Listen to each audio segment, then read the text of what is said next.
Assalamualaikum, Shalom, Om Swastiastu, Namo Buddhaya, Salam Kebajikan. Perkenalkan, nama saya Yogi Ananda Sinaga dari jurusan Teknik Sipil, Fakultas Teknik Universitas Sultan Ageng Tirtayasa. Di sini saya akan membahas reaksi redoks part 1. Adapun topik yang saya akan bahas yaitu pengertian bilangan oksidasi, aturan penentuan bilangan oksidasi, pengertian reaksi redoks, penggolongan reaksi berdasarkan perubahan bilangan oksidasi, dan pengertian reduktor dan oksidator. Baiklah, yang pertama yaitu apa itu bilangan oksidasi. Bilangan oksidasi atau biloks ini adalah jumlah elektron yang diperoleh atau hilang oleh atom dari unsur ketika membentuk suatu senyawa. Lalu, bilangan oksidasi mempunyai aturan penentuan, yaitu yang pertama, bilangan oksidasi atom atom dalam setiap unsur bebas adalah 0. Ini termasuk unsur-unsur poliatomik seperti O2, O3, dan S4, dan contoh lain yaitu magnesium, natrium, dan kalium.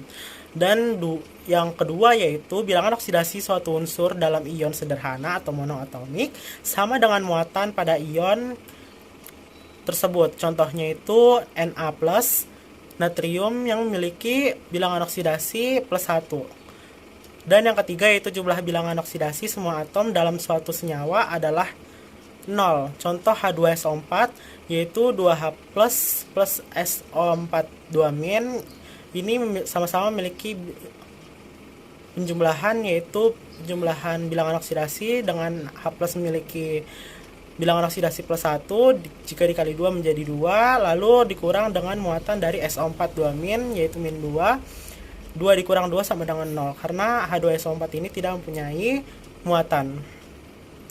Lalu yang keempat yaitu dalam ion poliatomik, jumlah bilangan oksidasi atom-atom penyusun adalah sama dengan muatan ion.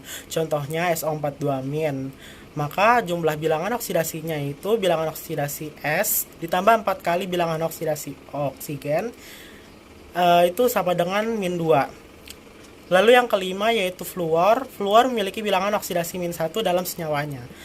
Dan yang keenam yaitu hidrogen memiliki bilangan oksidasi plus 1 dalam senyawa, kecuali jika digabungkan dengan logam. Hidrogen akan memiliki biloks min 1. Contohnya itu natrium hidroksida dan kalsium hidroksida. Dan yang ketujuh yaitu biasanya oksigen memiliki bilangan oksidasi min 2. Ada beberapa pengecualian, yaitu oksigen memiliki oksidasi min 1 dalam hidrogen peroksida atau H2O2, dan peroksida yang mengandung ion O2 2-, contohnya itu kalsium peroksida dan natrium peroksida. Lalu yang oksigen memiliki bilangan oksidasi min setengah dalam superoksida yang mengandung ion O2-, contohnya itu adalah kalium superoksida dan rubidium superoksida. Oksigen juga memiliki bilangan oksidasi plus 2 ketika dikombinasikan dengan fluor, yaitu dalam senyawa oksigen fluor difluorida. Posisi unsur dalam tabel periodik juga membantu dalam menentukan bilangan oksidasi. Contohnya itu unsur golongan 1A memiliki bilangan oksidasi plus 1 pada semua senyawa. Contohnya itu adalah kalium klorida, dan unsur golongan 2A memiliki bilangan oksidasi plus 2 pada semua senyawanya. Contohnya itu kalsium klorida. Dan unsur golongan 3A biasanya memiliki oksidasi plus 3 pada semua senyawanya dengan beberapa pengecualian langka. Contoh hal ini yaitu AlCl3, di mana Cl merupakan memiliki bilangan oksidasi min 1, maka Al memiliki bilangan oksidasi plus 3. Lalu unsur golongan 5A memiliki bilangan oksidasi min 3 pada senyawa biner dengan logam, dengan hidrogen, atau dengan amonium. Pengecualian jika digabungkan dengan unsur sebelah kanannya atau golongan 6A, maka penentuan bilangan oksidasi dapat menggunakan aturan 3 dan 4. Unsur golongan 6A di bawah unsur oksigen memiliki bilangan oksidasi min 2 dalam senyawa biner dengan logam, dengan hidrogen, atau dengan amonium. Ketika dikombinasikan dengan oksigen atau halogen ringan, bilangan oksidasi dapat ditentukan dengan aturan 3 dan 4. Lalu unsur golongan 7A memiliki bilangan oksidasi -1 dalam senyawa minor dengan logam, dengan hidrogen, atau dengan amonium.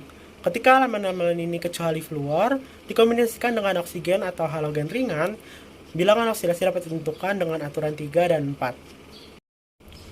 Selanjutnya yaitu ada pengertian reaksi redoks, di mana reaksi redoks ini merupakan gabungan dari reaksi reduksi dan oksidasi. Oksidasi adalah peningkatan bilangan oksidasi dan penurunan elektron, sementara reduksi adalah penurunan bilangan oksidasi dan peningkatan elektron.